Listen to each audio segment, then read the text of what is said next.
지난 주일에 이어서 본문 말씀의 중심에서 지혜와 총명의 근원이라는 제목으로 하나님 말씀 전합니다.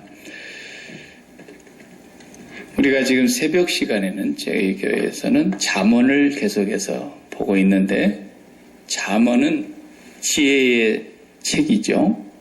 하나님의 지혜가 솔로몬 지혜의 왕을 통해서 잠언을 말하게 하셨습니다.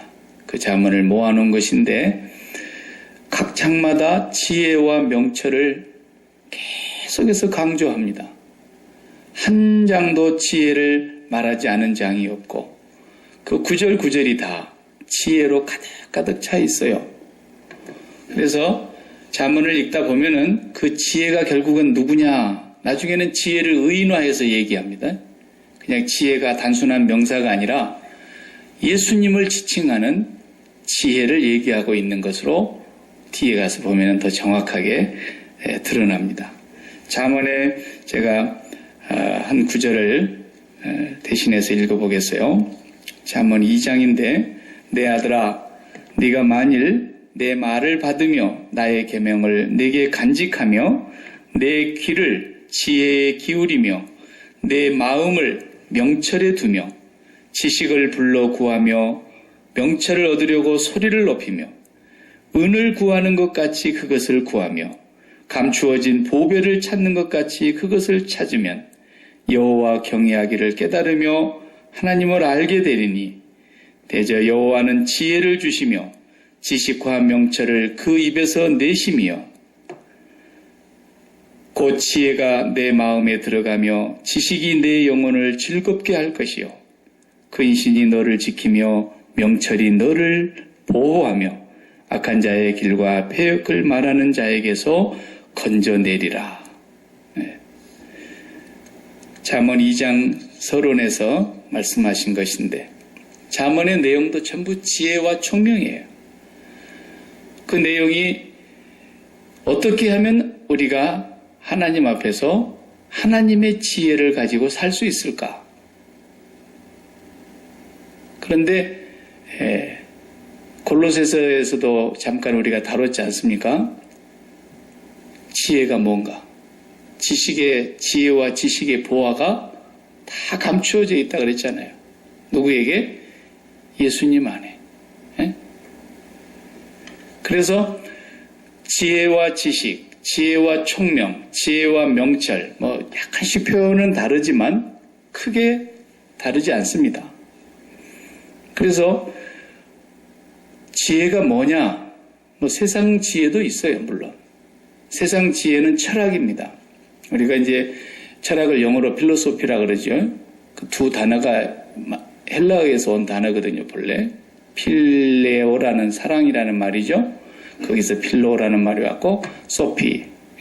어떤 사람의 이름 보니까 소피아도 있대요. 소피아라는 헬란 말에서 온 거예요. 소피아가 지혜입니다. 위스덤. 그러니까 위스덤을 사랑하는 사람이 필로소피, 철학자라는 거예요. 철학이라는 거예요. 근데 그건 세상에서 말하는 건데, 사도 바울은 그런 철학을 골로새서에서 뭐라 그랬어요? 한마디로 헛된 철학의 속임수라고 평가절하해버렸어요. 그걸 세상의 초등학문이라고 표현을 했어요.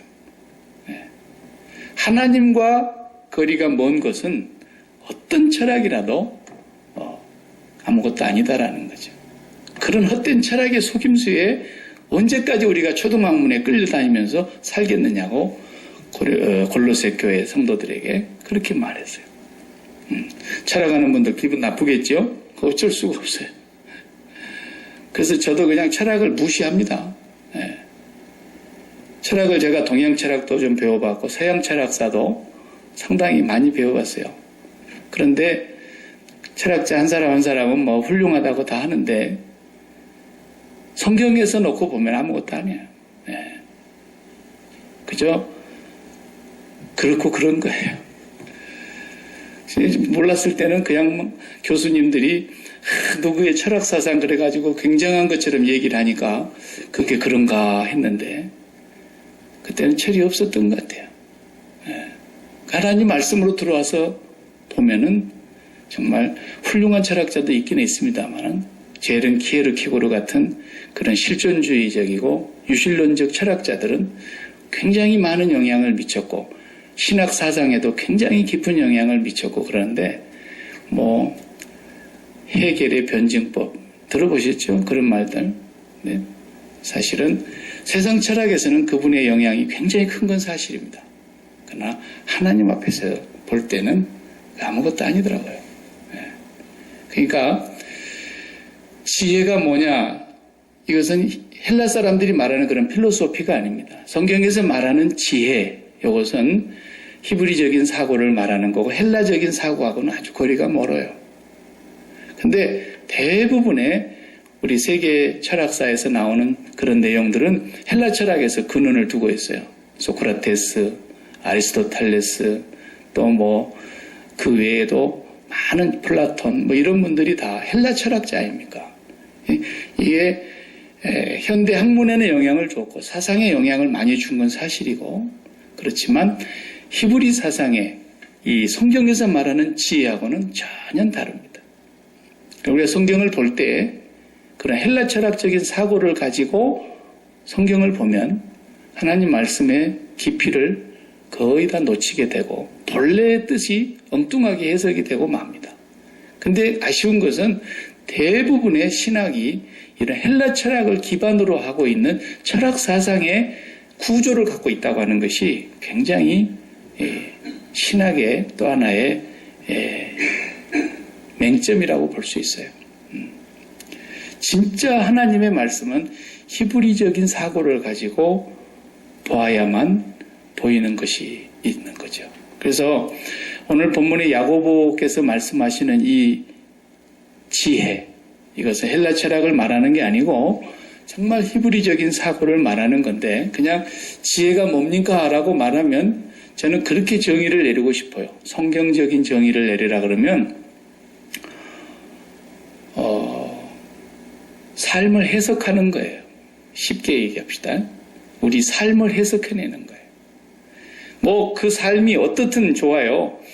훌륭한 사람도 나름대로 있다 그러고 뭐 많이 배운 사람도 있다 그러고 부자도 있고 가난한 사람도 있고 또 아무것도 학교 가서 배워보지 못하는 지식으로 봐서는 뭐 학력이 없는 그런 분들도 계시고 그런데 그거 상관없어요. 히브리적인 지혜에서는 그걸 중요시 여기질 않아요. 왜 그러느냐? 이 지혜는 땅에서 나오는 것이 아니라고 오늘 성경에서 말씀하고 있고 저 위에서 내려오는 것이기 때문에 하나님께로부터 오는 것이기 때문에 그저 뭐 초등학교를 안 가보신 분도 하나님의 지혜를 받으면 어떻게 변해서 보면 헬라 철학자보다 나아요. 네. 그저 야키마에서 그냥 땅 파서 이렇게 농사 짓고 사시는 분들 많이 계시잖아요. 그 농부라고요, 농부. 대도시에서 큰 기업을 하는 회장님도 계신가 하면은 그냥 조그마한 소작농도 있고요. 그렇다고 해서 그분이 하나님께서 보실 때에는요, 그분에게 하나님의 지혜가 임하면 대기업의 회장님보다도 더 훌륭한 삶을 살 수 있는 것이고 하나님이 평가하실 때는 그렇게 살고 있는 거예요. 실제로. 예. 그러니까 저는 뭐 이 나라 동네에서는 누가 부자인지를 잘 모르겠습니다만 우리나라는 누가 부자인지를 제가 좀 알아요. 한국의 부자들 꽤 있죠. 예. 현존하는 부자들, 대기업 회장님들 그런 분들 다 계시는데 대부분 보니까 하나님을 잘 모르시는 분들이더라고요. 하나님하고 거리가 멀어요. 그 중에는 최고 부자 그분은 원불교이신 것 같아요. 제가 보니까 원불교인이에요. 예. 원불교에 굉장히 많은 돈을 도네이션하고 많은 절간을 짓는데 도네이션하고 그런 것 같아요. 예. 개인적으로는 존경하지 마지 않고 훌륭한 분인 사실이지만 정말 하나님 앞에서 볼 때는 얼마나 안타깝습니까? 얼마나 또 애처롭고 불쌍한지 모르겠어요. 예. 왜? 하나님의 지혜는 전혀 없는 사람이니까. 헬라 철학적인 사고를 하면서 세상 지혜는 뛰어나실 수 있다고 하는 건 우리가 인정을 해드려야 되지만 하나님 앞에서 볼 때는 아무 지혜가 없는 거거든요. 차라리 그저 시골에서 농사를 짓고 있는 학교를 문득도 못 가보신 할머니들보다도 예수를 믿고 십자가의 도리를 깨달은 할머니보다도 못하다 말이죠. 그러니까 오늘 성경에서 말하고 있는 이 지혜는 정말 은사예요, 은사. 예? 이거 배워갖고 되는 게 아니고요. 공부 많이 해서 터득한 것도 아니에요. 전적으로 이거 위로부터 내려온다고 오늘 성경에서 말씀하고 있어요. 17절에 오직 위로부터 나오는 지혜라는 거예요. 위로부터 오는 지혜. 예. 이 지혜를 가지는 사람. 이 사람은 상황을 해석한다니까요. 얼마나 멋있습니까, 여러분? 모든 상황에 자기의 삶의 인생의 길에 있어서 자기의 삶을 해석해내는 거예요. 자기가 만난 상황을 해석하는 거예요. 근데 그 해석이 얼마나 멋있는 해석인지 몰라요. 왜? 하나님과 연관되어서 삶을 해석하고 하나님과 연관되어서 살아가고 있기 때문에 얼마나 멋있는 해석을 하는지 모른다 말이죠. 여러분, 그런 지혜가 얼마나 소중합니까? 그런 지혜를 구하라는 겁니다. 너희 가운데 지혜가 부족하거든. 1장에서 그랬는데 후히 주시고 꾸짖지 아니하시는 하나님께 구하라. 그리하면 주시리라. 조금 더 의심하지 말고 그 지혜를 구하라는 겁니다. 그 지혜를 구하고 그 지혜를 힘입어서 세상을 살아라는 것이죠.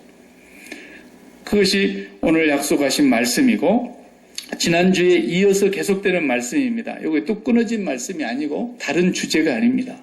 지난주에 우리가 혀에 대해서 얘기를 해왔지 않습니까? 혀에 대해서 성경은 부정적으로 표현하고 있습니다. 혀는 뭐라 그랬어요? 불이다 그랬어요. 아주 성냥불 처음에 켤 때 얼마나 작은 불씨입니까? 그 작은 불씨가 산 하나를 다 태우던 아마 가만 놔두면 미국을 다 태울걸요? 네. 캘리포니아에 불 한번 났다 그러면은 얼마나 많은 헥타를 태워버립니까? 근데 그 작은 불씨에서 시작했다 이거예요. 근데 혀가 그런 거라는 거예요. 혀는 너무너무 작은 것이다. 그러나 항공모함을 방향을 트는 키와 같아서 너무나 작은 거지만 엄청난 위력을 갖고 있는데 죽이는 독이 가득한 것이다. 혀가. 그리고 쉬지 아니하는 악이다 그랬어요.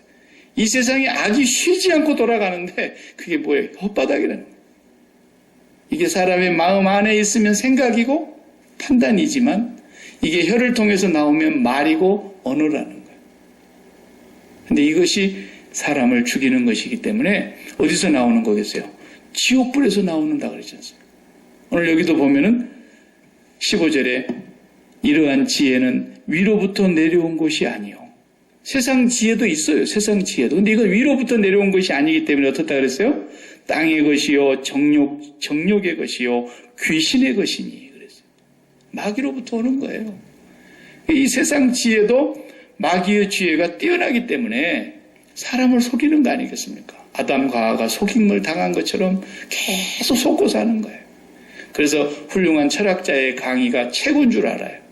그러나 미안한 얘기지만 그 양반 이름을 거명해서 돌, 김용호 그러면 모르는 사람이 없어요. 네, 하버드에서 공부했어요.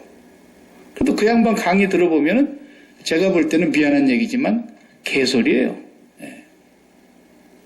그 자기는 그래도 굉장히 안다. 노자, 도자 얘기하면서 공자왈, 맹자왈 하면서 요한복음을 우습게 알더라고요. 노자의 도덕경보다도 요한복음이 못하대.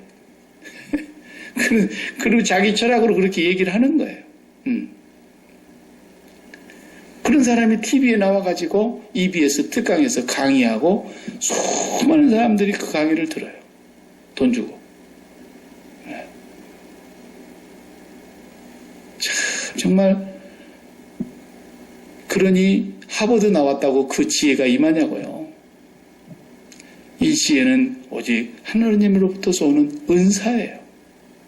그래서 고린도서에서도 어떤 얘기는 같은 성령이 지혜의 말씀을, 어떤 사람에게는 같은 성령이 지식의 말씀을, 어떤 사람은 같은 성령이 믿음을, 어떤 사람은 예언을, 어떤 사람은 병 고치는 은사를, 어떤 사람은 방언을, 어떤 사람은 방언을 통역함을, 어떤 사람은 기적의 어떤 이적의 은사를, 하나님이 주시는 거예요. 그 위로부터 내려오는 그 지혜를 우리가 오늘 또 구하고 찾고 두드려야 된다는 거예요. 그래서 자기가 자기의 삶을 하나님께로부터서 해석함을 받는 겁니다. 성경의 해석이 얼마나 멋있습니까? 지혜라고 하는 것은, 그래서 다른 사람은 뭐라고 해석을 했는지 모르겠어요. 그러나 그 해석을 하고 지혜가 해석을 내릴 때에 해석하는 기준이 있다 그랬잖아요. 전에 기억나세요? 그 기준은 어디가 항상 기준이에요? 최고의 가치, 최고의 존재가 기준이라니까요. 예? 도둑놈의 세계나 조폭의 세계에서도 조폭, 두목이 판단하는 것이 그네들의 법이고 그네들의 의란 말이에요. 가서 몇 사람을 해붙이고 왔는데도, 그 못된 짓을 하고 왔는데도 잘했어, 이렇게 얘기하는 거예요. 왜? 지가 그 조폭 안에서는 최고 두목이니까. 예. 지 말이 법이니까. 그게 기준이에요. 판단의 기준.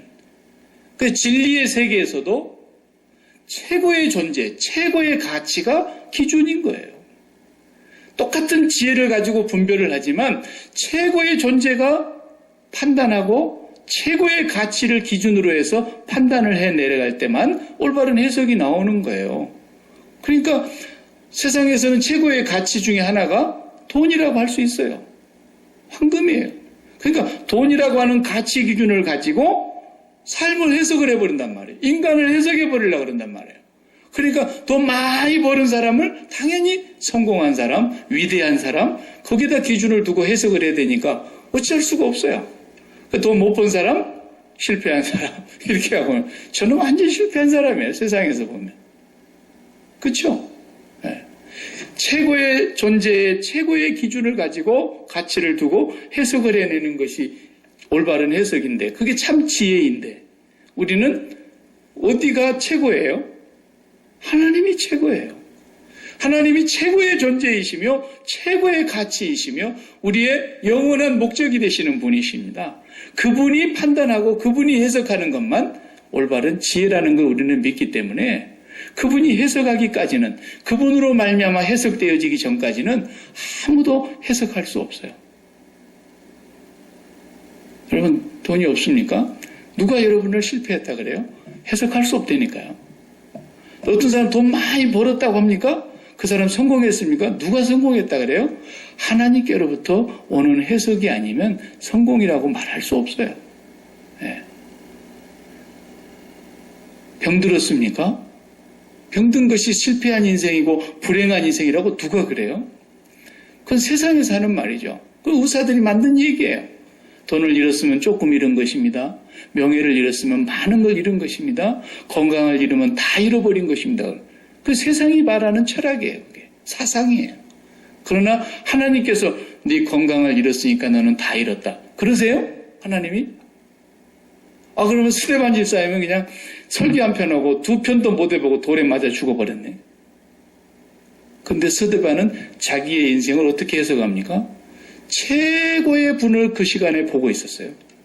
눈이 열려서 최고의 존재를 그 시간에 보고 있는 순간에 그의 삶이 어떻게 됩니까? 주여 저들의 죄를 저들에게 돌리지 마옵소서. 이렇게 나오는 거예요. 해석이 달라버려요. 네. 그렇지 않습니까? 최고의 존재와 관계를 맺고 살아가고 있었던 그 청소년의 나이의 요셉이 자기의 생애를 30살에 가서 비로소 해석이 달라지는 거예요. 형님들을 만났는데 그게 얼마나 분이 날 얘기예요. 정말 그렇지 않아요?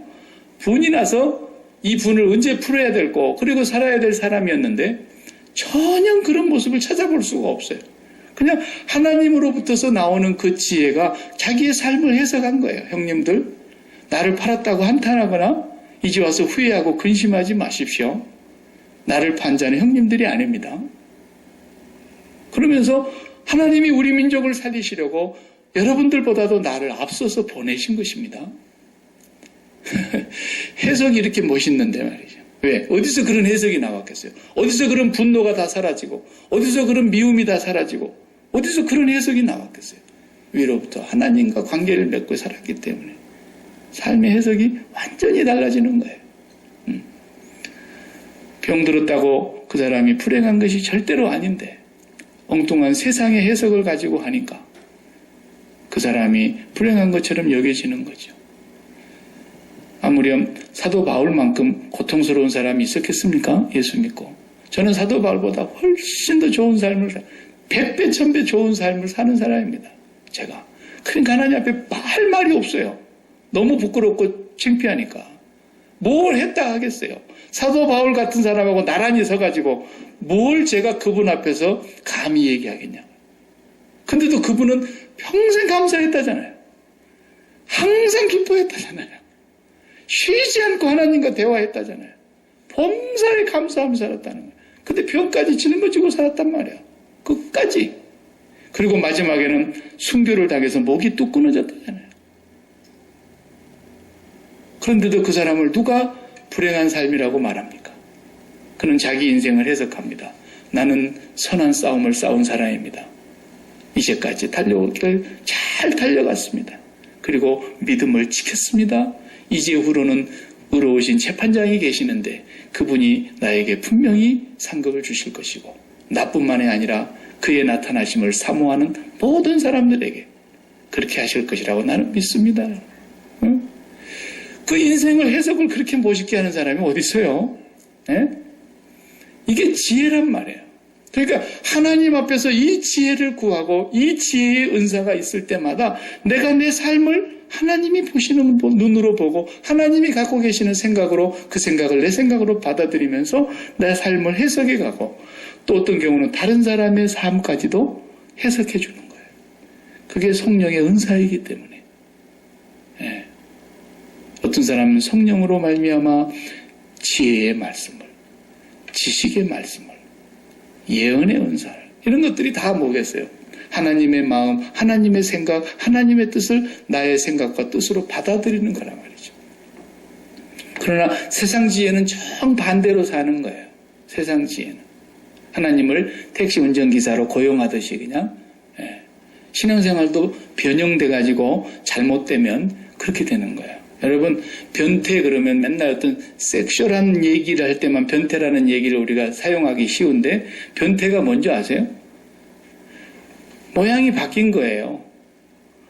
그러니까 하나님을 섬기는 신앙이 잘못되면 그것도 변태 신앙인 거예요.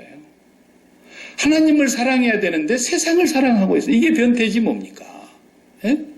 무슨 섹슈얼한 것에 대한 얘기가 아니에요. 이건 정상에서 벗어나면 다 변태인 거예요. 에? 남자와 남자가 같이 살아야 돼도 괜찮다. 이게 변태라고. 여자와 여자가 같이 살아도 괜찮다. 이게 변태라는 거예요. 그러면 하나님께서 남자와 여자를 왜 만들어요? 그냥 남자와 남자를 결혼시키시지. 그리고 생육하고 번성하라. 온 땅에 충만하라 그러시지 하나님께서. 아니 남자와 남자가 같이 살게 해두셨으면 어떻게 하나님이 온 땅에 충만하라 생육하고 번성하라 그랬겠어요. 제주도 좋아. 에? 남자와 남자가 같이 살면서 생육하고 번성해요? 말도 안 되는 짓거리를 하고 있는데 이게 세상 철학이라고요. 세상에 훌륭한 사람들이 대통령도 역사적인 결단이라고 앉아있잖아요. 에? 이게 정신 나간 사람들이 하는 얘기지. 예. 내가 나가서 아마 길거리에서 그러고 소리치고 다니면 아마 어디서 총알이 하나 날아오겠죠. 그런 세상이라고 지금. 이 세상은 전부 하나님을 믿어도 택시 운전기사 고용하듯이 자 공항에서 나와가지고 공항 택시를 딱 올라탔습니다. 아무 말 않고 있어요. 그러면 죽었다 깨나도 운전기사는 내가 어디로 가야 될지를 모릅니다. 그죠? 어디로 모실까요? 승객? 손님 어디로 모실까요? 그러면 내가 이제 말을 해야 되는 거예요. 아무개 호텔로 갑시다. 목적지는 내가 아는 호텔이니까. 에? 아니면 자기 집으로 가려고 하는 사람은 무슨 동 어디로 갑시다. 이럴 거 아니겠습니까? 그러니까 내가 목적지를 아니까 택시 운전을 하는 사람을 고용해가지고 내 택시 타는 거예요. 어디까지 갑시다. 우리가 예수 믿어도요 하나님 앞에서 그렇게 살기가 쉽단 말이죠. 하나님 내가 내 목적지를 압니다. 나는 이제 30대에는 어떻게 해야 되고 40대는 어떻게 해야 되고 50대는 어떻게 해야 되고 60대 되는 어떻게 해야 되고 세상은 그렇게 살아라 그러죠. 그러면서 내가 가야 될 목적지를 안다는 거예요. 그러니까 하나님 나를 그까지 데려다 주세요라는 거죠. 이 전부 다 거꾸로 하나님을 믿는 거예요. 거꾸로. 우리가 어떻게 우리의 목적지를 안단 말입니까? 지혜는 내 삶을 해석하는 것일 뿐만 아니라 저 종착역에서 나를 볼 수 있어야 된다는 거죠. 최종 목적지에서 지금 현실을 볼 수 있어야 그게 지혜예요. 여러분 최종 목적지가 어디입니까? 여러분의 인생의 최종 목적지. 예. 하나님이에요. 하나님. 그리고 이 세상에서는 죽음이에요. 죽음. 그러니까 하나님을 모르는 사람들도 죽으려고 그럴 때 철드는 사람이 있잖아요. 아이고 철들자 노망이다. 아니에요. 요즘은 철들자 죽어요. 예? 철들자 죽는 사람이 많아. 다 죽을 때 가서 이제 깨닫는 거예요. 이렇게 내 인생이 끝날 줄 알았으면 내가 진짜 이렇게 살지는 않았을 텐데 이제 죽으려고 그러니까 철든 거 아닙니까? 그 사람은. 그죠? 네. 세상 철학에 그렇게 똑똑한 사람들도 하나님을 모르면 그렇게 되더라고요. 그렇게 되더라고요. 마지막 종착역에서 지금의 나를 볼 줄 안다면 그건 대단한 지혜로운 사람이에요. 그런데 우리는 그 죽음이 나를 부를 때 까기 전에 거기 가기 전에 어디서 벌써 죽었어요? 십자가에서 예전역에 죽은 사람들이에요. 우리는 그리스도와 함께 십자가에서 이미 죽고 다시 산 사람들이기 때문에 그리스도의 십자가에서 지혜가 나오는 거예요. 그게 우리의 죽음의 자리이기 때문에. 예전역에 죽었기 때문에. 세상에 대해서 죽었고 나에 대해서 죽었고 죄악에 대하여 죽었고 심판에 대하여서도 나는 다 십자가에서 끝난 사람이고 십자가에서 새로 시작한 사람이기 때문에 답이 거기 다 있는 거예요. 그래서 예수 그리스도 안에 지혜와 지식의 보화가 있으며 사도 바울은 내가 모든 지식을 다 배워봤지만 예수 그리스도를 아는 지식이 가장 고상하기 때문에 다른 모든 것들은 내가 배설물로 여기게 됐고 내가 예수 그리스도와 그 십자가에 못 박힌 그 외에는 아무것도 알지 아니하기로 작정을 했고 유대인들은 그냥 기적을 행하고 헬라인들은 지혜를 구하지만은 나는 십자가에 못 박힌 그리스도를 전하니 유대인들에게는 거치는 것이고 헬라인들이 들을 때는 미련한 소리 같지만 구원을 얻는 우리들에게는 하나님의 능력이요 지혜니라. 뭐가? 그리스도가 답이라는 거예요. 그 안에 모든 게 지혜가 다 들어있다는 거예요. 그래서 그리스도는 오늘 또 우리를 하나님께로 인도해 주시는 유일한 길과 진리와 생명이 되시는 분이기 때문이고 그리스도가 우리를 인도해 가시는 그 길은 십자가로 이끌어가는 거예요. 나를 따라오려거든 자기 십자가를 지고 와라. 그 사람만이 지혜가 이제 시작이 되는 사람입니다.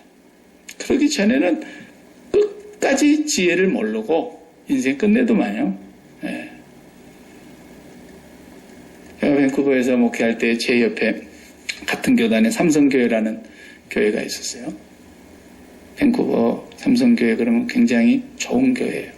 상당히 지금도 많이 부흥했고 또 지금은 다른 목사님이 계시는데 이전에 목사님 제 신학대학원 동기인데 그분이 계실 때에 그런 일이 있었어요. 한국에서 42살에 이민을 왔어요. 42살인 게 젊죠.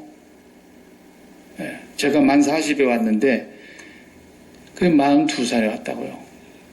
그러니까 돈이 좀 꽤 있었던가 봐요. 이제는 뭐 크게 일하지 않아도 밴쿠버 뭐 돈 벌 데도 없는데 크게 벌지 않아도 충분히 살만한 돈을 가지고 그리고 왔어요. 아름다운 아내와 또 두 딸과 그리고 막내 아들 어린 애들을 데리고 그리고 왔어요.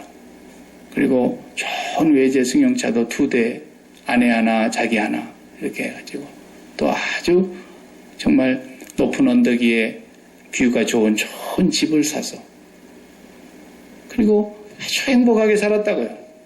그런데 어느 날 그 최고 좋은 삼성 텔레비전을 딱 이렇게 놓고 거실에서 TV를 보는데 한쪽 귀퉁이가 이렇게 쭈글쭈글 이렇게 나오니까 이 좋은 텔레비전이 왜 이렇게 나오나, 왜 이렇게 빨리 고장이 났나. 그런데 자기만 그렇게 보이는 줄 모르고 애들이나 부인은 다 정상으로 보이는데 자기만 이상하게 보였던데, 그래 이게 내가 문제가 있구나. 그리고 병원에 가서 진단을 해보니까 안에 뇌에 종양이 있는 거예요. 그리고 그것이 시신경에 영향을 주고 그래서 이제 문제가 있었던 거예요. 이 종양을 수술을 할 수가 없고 결국은 세상을 떠났어요. 젊은 나이에. 근데 이분이 늦게서 이제 이곳에 와서 진짜 그것 때문에 하나님을 만난 거예요. 그것 때문에 하나님을 만났어요. 그 교회에 출석을 하면서 마지막에 그 양반이 그런 간증을 한 거예요. 진실로 간증을 한 거예요. 과학적으로, 의학적으로 발견된 내 머릿속에 있는 이 뇌 종양은 나의 영원히 고칠 수 없는 나의 영적인 죄악의 질병을 치료하기 위한 하나님의 손길이었다는 거예요. 그리고 이 사람이 그 사건 때문에 하나님을 진짜 인격적으로 만난 거예요. 인격적으로. 그러니까 42살에 정말 그 아름다운 아내를 두고 세상에 둘도 없는 자식들 셋을 두고 그 아름다운 집을 사서 그 좋은 뷰를 가지고 그리고 넉넉한 재정을 갖고 있는 그런 젊은이가 세상을 떠난다는 게 얼마나 안타까운 일입니까? 그런데 이 사람이 그 교회에서요, 그 교회 모든 사람들이 그 사람 얼굴 보고 은혜 받아. 목사님의 설교를 듣고도 은혜 받지만 진실로 그 사람의 마음속에 하나님을 바라다보고 늘 행복해가지고 목사님한테, 제 동기 그 목사님한테 그래. 항상 그래. 목사님, 제가 제일 부러우시죠? 에? 제가 제일 부러우시죠? 죽는 순간까지 그 얘기를 하더래요. 농담이 아니라 진실로. 진실로. 얼마나 멋있게 살다가 짧은 시간이지만 정말 하나님 앞에 안겼는지 모르는 거예요. 에. 자기의 삶이 자기가 그렇게 하나님의 지혜를 얻고 보니까 자기가 해석이 되는 거예요. 네. 원망 없이 감사하면서 그렇게 기뻐하면서 가족을 놔두고 그 모든 것을 다 놔두고 가면서도 그렇게 행복하게 가는 거예요. 네. 이건 한 가지 예지만 사람이 자기의 삶에 있어서 하나님께로부터서 지금 나의 삶이 주어지고 있고 하나님과 내가 연결되어 있다고 하는 이것으로 하나님과 함께하고 있는 속에서 내 인생을 해석해 가면서 살아가는 것, 이것처럼 행복한 게 없어요. 응? 저도 제 나름대로 제 인생을 해석하면서 사는 거예요. 네.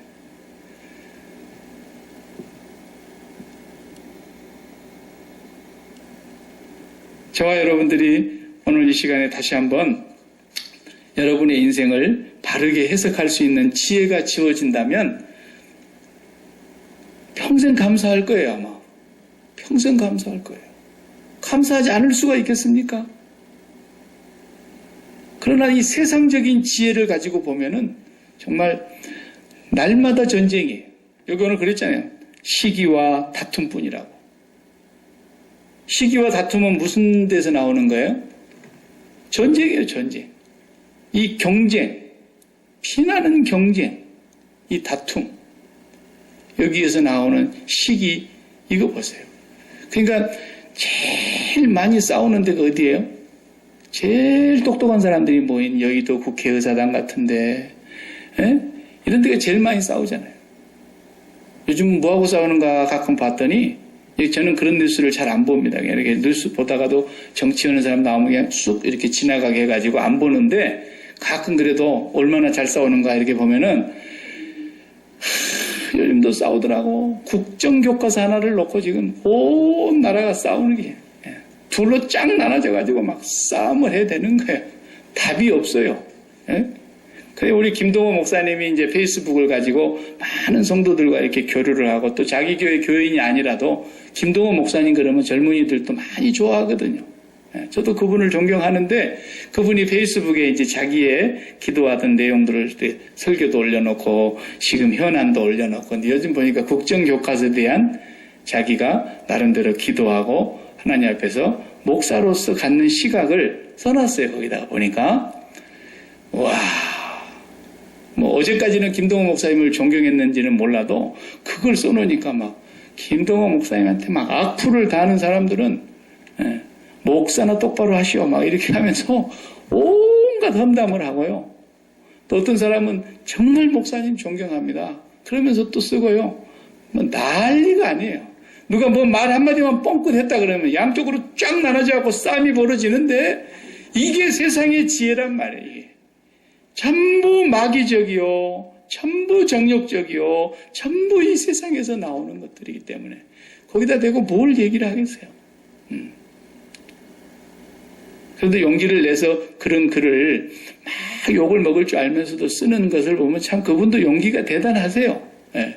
그런 얘기 듣고 싶겠어요. 그러나 목사이니까 그런 SNS를 통해서 당신의 생각을 하나님의 말씀 앞에서 이렇게 조명하는 것을 보고, 그런데 세상의 지혜는 절대로 답이 없습니다. 그러니까 싸우는 거예요. 그러나 하나님 앞에서는 답이 없는 게 없어요. 답이 하나예요. 네? 언제나 답이 하나예요. 답이 뭡니까? 그러면 여러분 무조건 그냥 밑도 끝도 없이 예수님 그만 맞는 거예요. 왜 예수님인지를 알면 더 좋겠지만 예수님이면 답이에요. 답이 십자가예요. 답이 십자가. 전능하신 저분이 태초의 말씀이신 그분이 사람의 말이 있기 전에 만물이 지어지기 전에 말씀이 먼저 계신 말씀이신 하나님이 당신의 의견이 있고 당신의 생각이 있고 당신의 판단이 있는 그 말씀이신 하나님이 사람의 몸을 입고 이 땅에 오셔서 그분이 십자가에 죽으신 것이 정답이었기 때문에 다른 길이 있었으면 절대 십자가에 안 죽죠. 다른 길이 있었다면 십자가에 왜 죽습니까? 하나님이. 그분이 십자가에서 죽은 것이 정답이기 때문에 그래요. 정답이기 때문에. 그래서 언제나 하나님의 지혜는 답이 하나예요. 그러니까 오늘 본문에 뭐라 그랬어요? 성결하고 화평이고 첫째가 성결, 두 번째가 화평으로 나오잖아요. 그리고 세 번째는 관용, 네 번째는 양순, 다섯 번째는 긍휼, 여섯 번째는 선한 열매, 일곱 번째는 거짓됨이 없는, 편벽함이 없는, 이것이 전부 다 하나님께로부터 오는 거예요. 요게 지금 이번 주일에 오는 골로새서의 다음 말씀과 똑같은 말씀이에요, 사실은. 열매가 전부 성령의 열매인데 새 사람이 맺는 열매예요. 여러분 똑같아요. 답이 언제나 하나니까 그것을 깨닫게 해주시면 정말 은혜입니다. 제가 그런 비유를 들었어요. 자, 산수 문제를 여러분들이 내보세요. 답이 10이 나오게 내보세요. 자, 예수님의 십자가, 열십자 답이 10이 나오게 문제를 만들어 보세요. 그러면은 답이 10이 나오게 산수 문제를 만들면 몇 가지로 만들 수 있을까요? 답은 하나니까 어차피. 무조건 10이라니까요. 0에서부터 1에서부터서 0까지 10진법으로 산수 문제를 내는 거예요. 이제부터 답이 10이 나오게 문제를 내는 겁니다. 그러면 몇 문제를 만들 수 있을까요? 자, 49,990 빼기, 5만 빼기 49,990. 그러면 답이 10이라니까요. 499,990 빼기 499,980. 그러면 또 답이 10이에요. 문제를 얼마큼 만들 수 있을 것 같아요? 무한대로 만드는 거예요. 문제를 한도 끝도 없이 만들 수 있다고요. 무한대로 만들 수 있어요. 왜? 답은 10이니까. 이게 무슨 얘기냐면 하나님께로부터서 나오는 지혜는 답이 하나인데 사람은 10억 명이 있으면 10억 명의 문제가 있다 이 말이에요. 70억 명이 이 땅에 살면 70억 명의 문제가 있고요. 한 사람도 만 가지 인생의 문제를 갖고 산다잖아요. 그러면 셀 수가 없는 무한대의 문제를 사람들이 안고 살아요. 그런데 답은 뭐라고요? 무조건 십자가라니까요. 10이 나오면 답이에요. 이게 하나님의 지혜예요. 근데 사람의 지혜는 뭐예요? 답이 없어요. 이 사람 여당 말 들으면 여당 말이 맞아요. 야당 말 맞으면 야당 말 맞다니까요. 그런데 답이 없어요. 결국 그래서 끝까지 싸우는 거예요. 거기에는 시기와 다툼과 엄청난 혼란만 있다고 오늘 성경이 그러잖아요. 이런 문제는 끝도 없이 가는 거예요. 그래서 그 사람들의 결론은 뭡니까? 야당은 여당이 없어져야 된다고, 여당은 야당이 없어야 된다고, 우익은 자익이 없어야 된다고, 자익은 우익이 없어져야 된다고. 전부가 다 네가 죽어야 산다는 거예요. 노동자는 부자가 죽어야 산다. 이게 공산당이에요. 칼 막스가 신학교를 나온 사람이고 성경을 통달한 사람이지만 똑같은 성경을 본 칼 막스의 속에서는 부자를 다 죽이고 부르주아 계급을 다 타도해야 프롤레타리아가 정말 진정한 자유를 얻는 그런 진짜 좋은 민주주의를 한다. 그게 공산주의 아닙니까? 그게 레닌의 사상이고 그게 스탈린의 사상이에요. 이게 어디서 나와요? 성경에서 나왔어요. 성경에서 나왔는데 누가 가르쳐 준 거예요? 마귀가 가르쳐 준 거예요. 그래서 이놈이 777은 못되고 666이에요, 이게. 네. 그리고 그러면서도 하나님 흉내는 다 내고 있어요, 지가 답이라는 거야. 네. 이 세상의 지혜는 절대로 답이 없습니다. 그래서 끝까지 싸우는 것이고, 끝까지 변화하는 것이고, 변질되는 것이고, 이제는 어떻게 됐어요? 아주 변태로 갔어요, 변태로. 답이 없으니까 그냥 남자와 남자가 살자. 네? 목사도 그냥 남자와 남자가 살아도 어쩌겠냐. 그냥 안수해서 목사 주자. 예? 여자와 여자가 살아도 그냥 목사하고 그냥 안수하자. 답이 없어요. 이 세상은. 왜?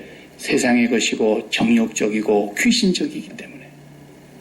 하나님의 지혜만 답이 있고 하나님의 지혜의 답은 하나뿐인데 수만 가지 무한대로 많은 인구가 이 땅에 와서 산다 할지라도 어느 민족, 어느 종족이든지 상관없이 한 사람이 만 가지 문제를 가지고 70억의 인구가 살아가는 셀 수 없는 문제를 갖고 있어도 답은 언제나 10이에요. 십자가에서 다 해결되는 거예요. 이게 하나님의 지혜예요.